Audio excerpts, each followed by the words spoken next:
Hey y'all, hey, and welcome back to another session of The Sanctuary. This is our place for reflection, growth, and connection.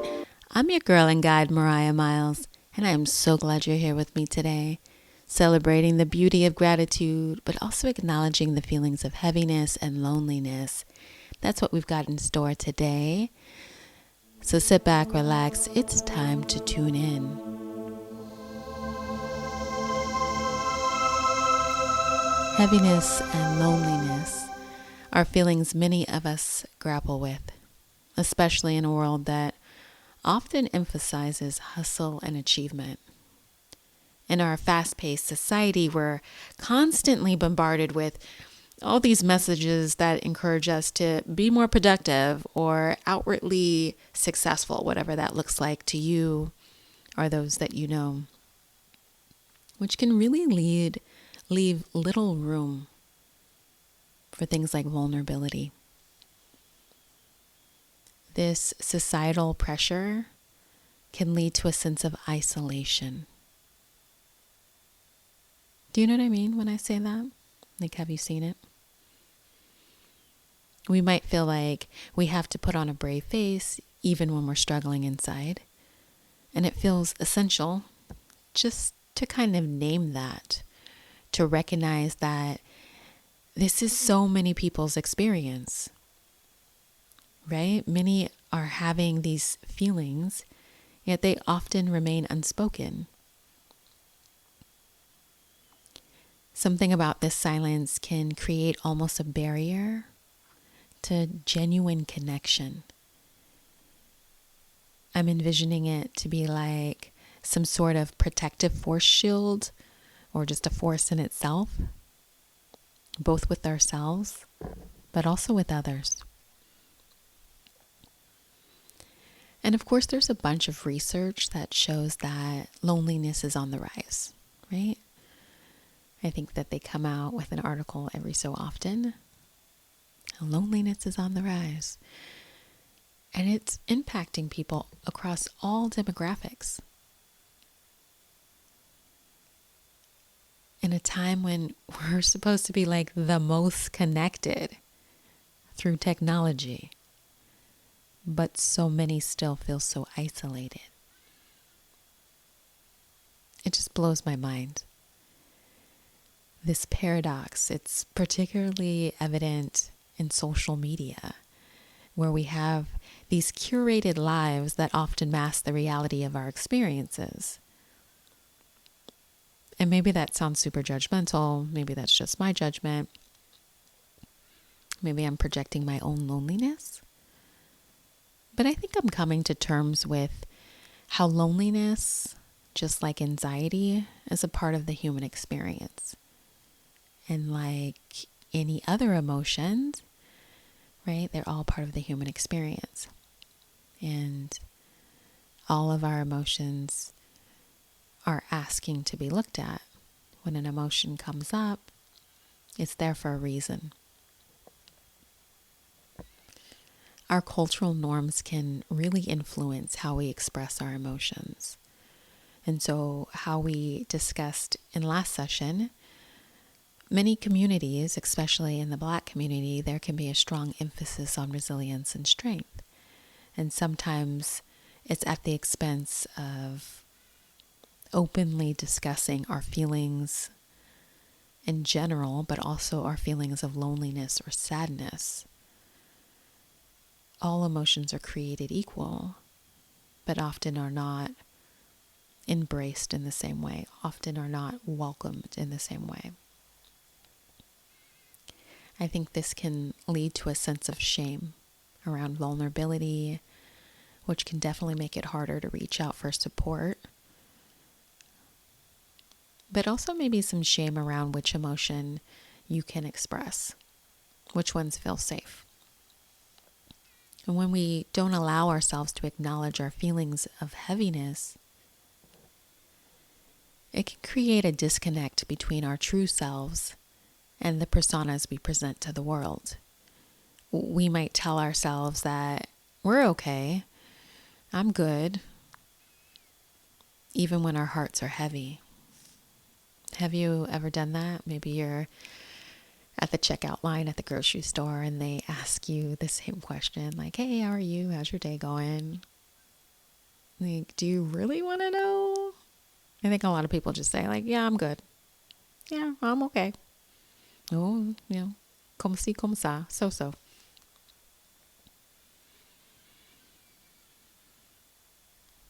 Do they really want to know how heavy your heart is? This disconnect can really be a hindrance for our ability to practice self-compassion, and it makes it so very hard to connect authentically with others. And I'm sure the rest of the line doesn't want to hear the whole spiel about my day, but how much are we asking to be shared? How much do people really want to know? And I wonder if that's like a hang up for us. I think that reflecting on our feelings is vital for understanding ourselves better. It's in recognizing our loneliness that we can begin to nurture the parts of ourselves that really need care. And I always come back to, let's honor those feelings without judgment. Can we be more mindful and give ourselves grace to be non-judgmental, to observe our life as a witness? That is a hard ask. The feelings are part of being human. And acknowledging them opens the door to healing. So how do we bridge this gap? How do we cultivate deeper connections with ourselves and others? I think I got it figured out. It's simple, and it's nothing new. It starts with self-awareness. I say this to my clients almost every day, and I feel like they're like, is that it? That's all you got for me? But that's the starting point. We have to grow our self-awareness to really understand ourselves. And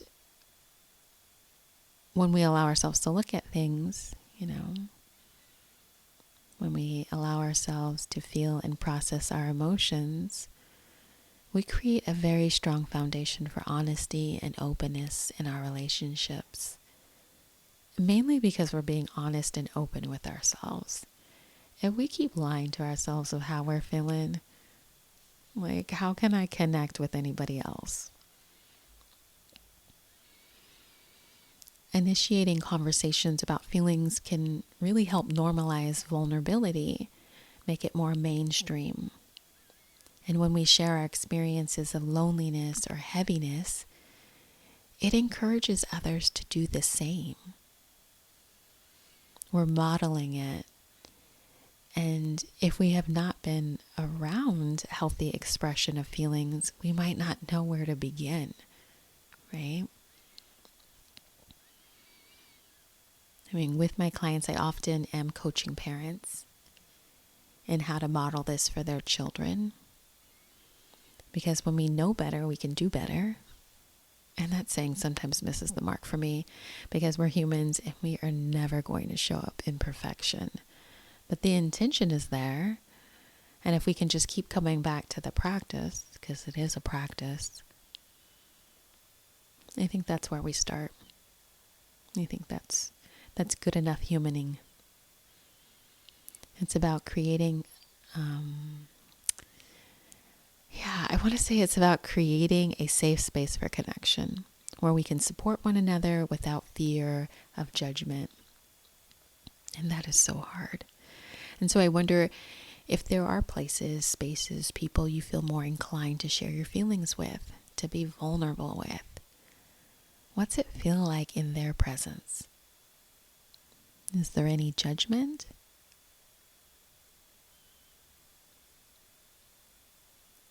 So again, when we create a safe space for connection where we can support one another without fear of judgment, we can be vulnerable, right? We can relax.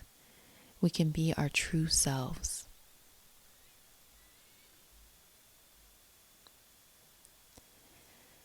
It's time to integrate this. So let's tune in. Today's somatic practice is our 5-4-3-2-1 grounding technique. You can also find this in your Busy Minds, Peaceful Hearts journal. This grounding technique helps us reconnect with our bodies and the present moment. You know we love that. This is a practice that can be particularly helpful when we have those feelings of heaviness arise. And it's also a really great practice to share with those close to you to also help them regulate. I got that song in my head when I said regulate. Regulators. Okay.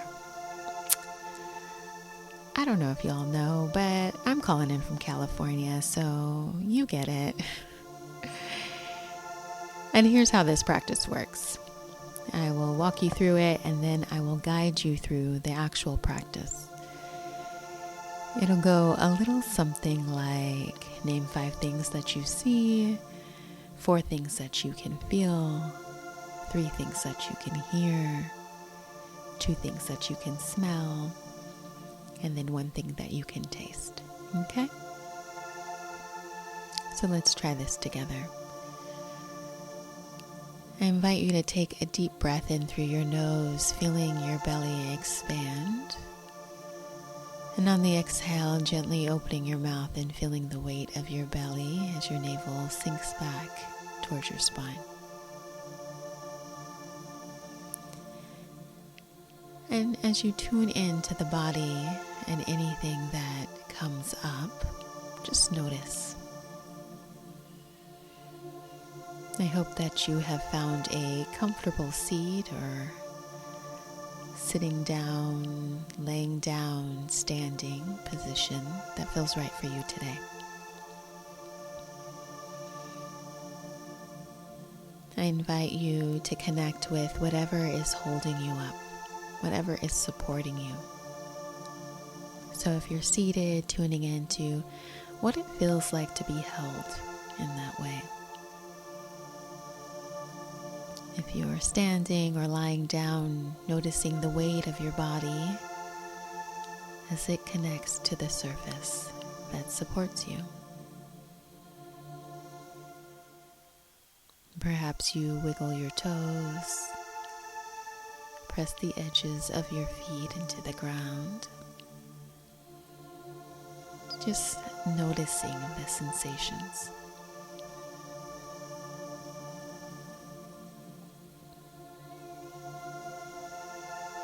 I invite you to name 5 things that you see around you.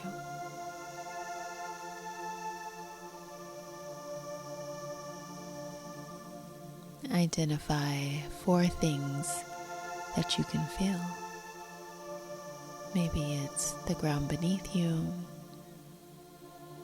the texture of your clothes, whatever you feel.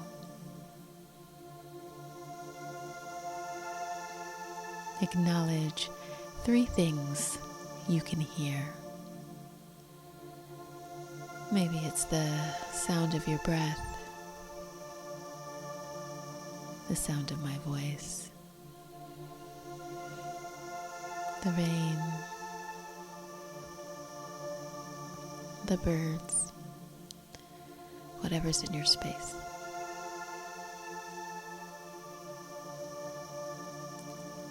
Notice 2 things that you can smell or imagine smelling if you're not in a fragrant environment.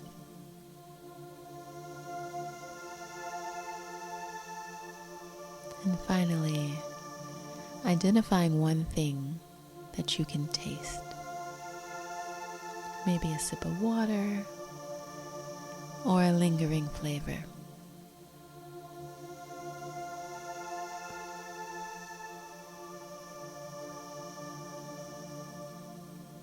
And allowing things to settle as we tune back in to the body.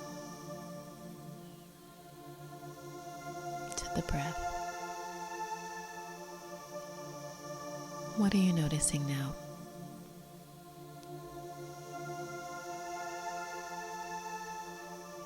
And as we are in this place of stillness, I'd like to offer this month's affirmation. When we repeat affirmations, we're essentially training our brains to focus on the good. This can enhance our sense of gratitude.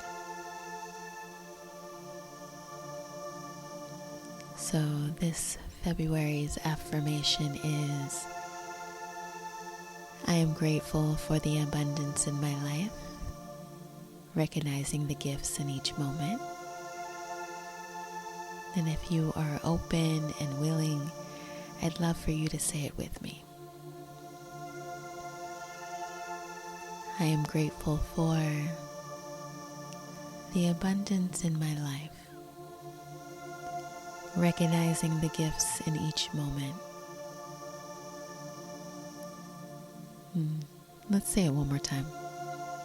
I am grateful for the abundance in my life, recognizing the gifts in each moment.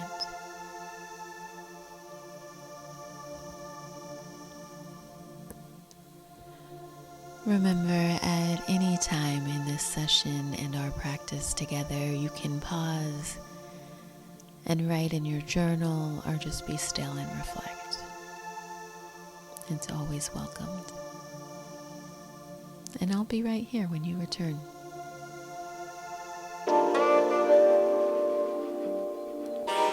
It's Sanctuary Voices time, y'all.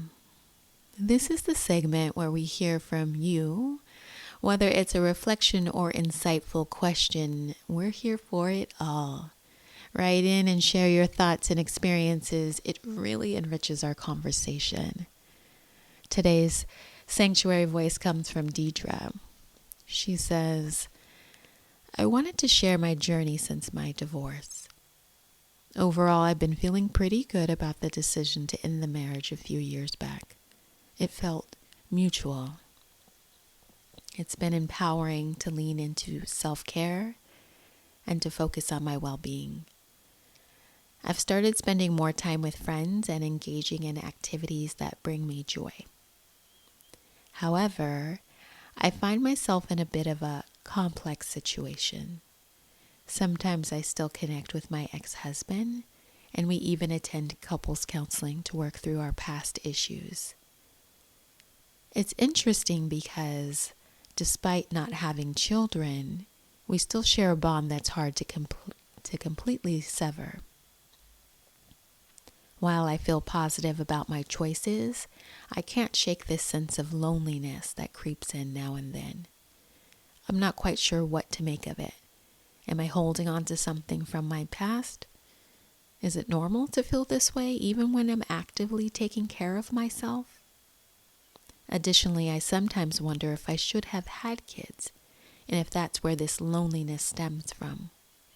It's a tough thought, and I find myself grappling with the idea of what my life could have looked like. I'd love to hear your thoughts on navigating these feelings and how to move forward in a healthy way. Thank you for creating this space for us to share. And thank you, Deidre, for sharing. It takes a lot of courage to reflect on your feelings, especially after such a significant life change like a divorce.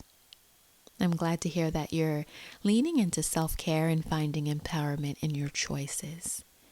I think that that's a wonderful step towards healing. I believe it's natural to feel a mix of emotions during any transition. Connecting with your ex-husband, especially through counseling, can evoke a range of feelings, both comforting and maybe some confusion, I imagine. And to be honest, not many people could do that.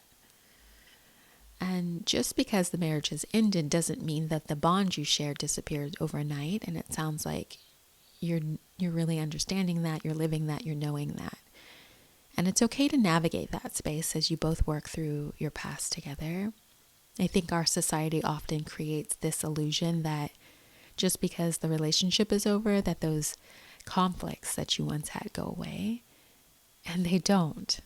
And sometimes we have to work through them with others or individually with our own individual work, right? Until there is another to mirror it for us.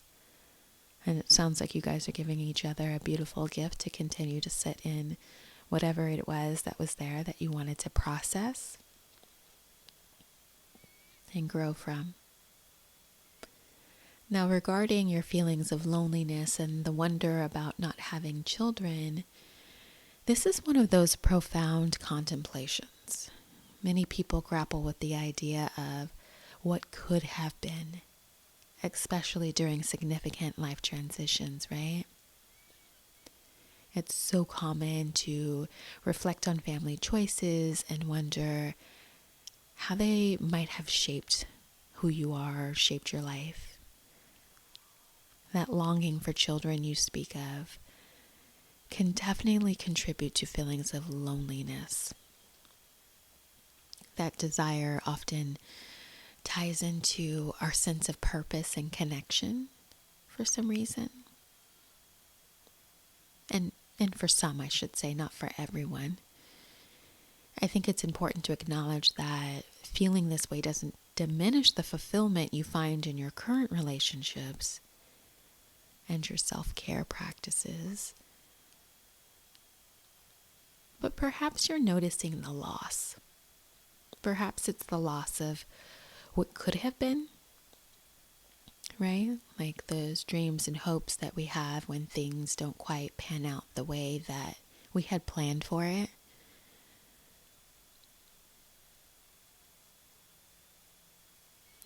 As you explore these feelings, I invite you to consider what having children means to you and how it relates to your sense of fulfillment.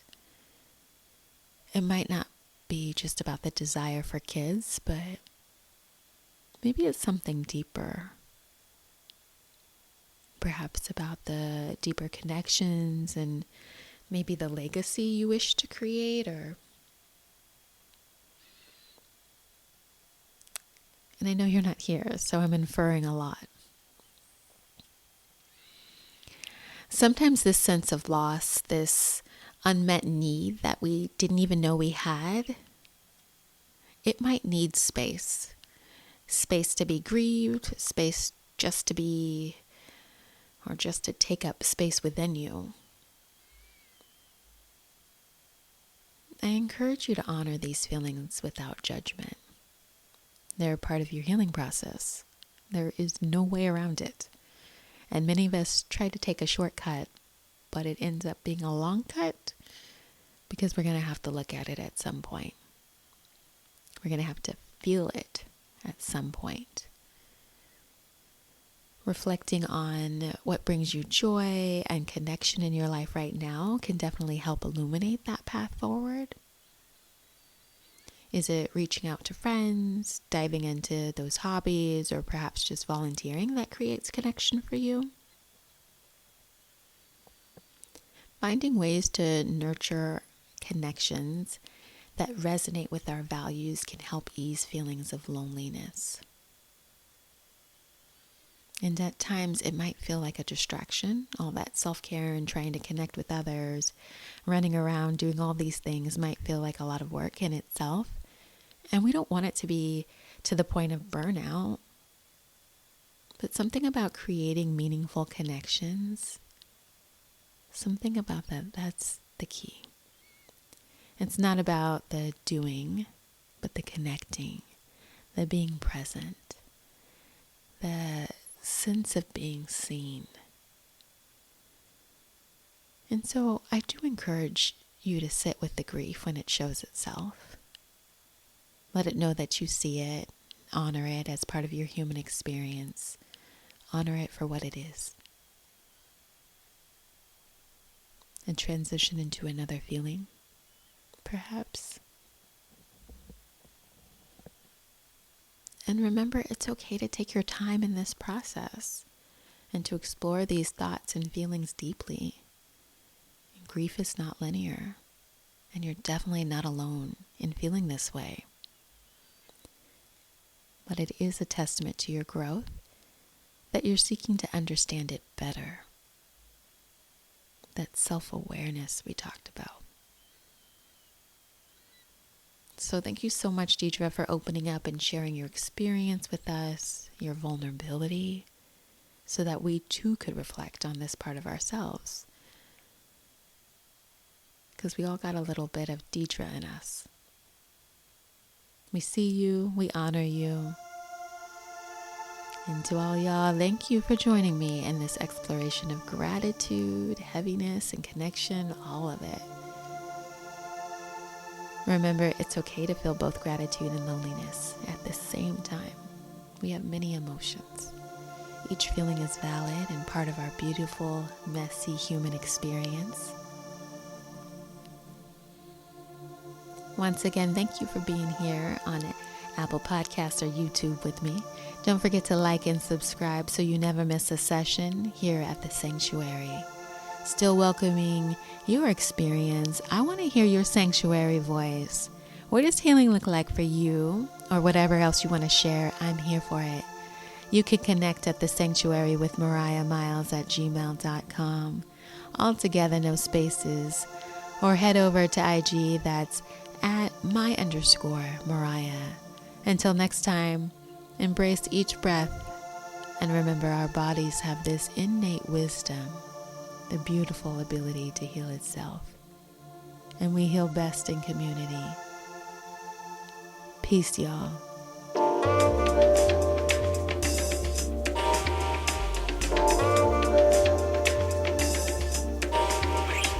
While this podcast may feel like a therapeutic conversation, it is important to note that it is not a substitute for professional therapy or mental health.